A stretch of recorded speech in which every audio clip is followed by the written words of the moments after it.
Niyazi adına Dövlət Simfonik Orkestri Abşeron rayon Mədəniyyət Mərkəzində konsert proqramı ilə çıxış edib. Mədəniyyət Nazirliyi tərəfindən təşkil olunan qastrol proqramında Üzeyir Hacıbəyli, Qara Qarayev, Fikrət Əmirov və digər bəstəkarların əsərləri səsləndirilib.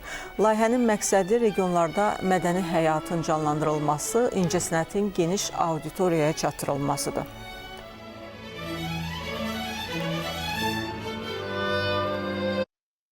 Bu konsert proqramı ilə bütün əhali üçün, vətəndaşlar üçün, yəni bu konsertlərə əlçatanlığının təmin olunmasıdır ki, artıq bunlar bundan bəhrələnirlər.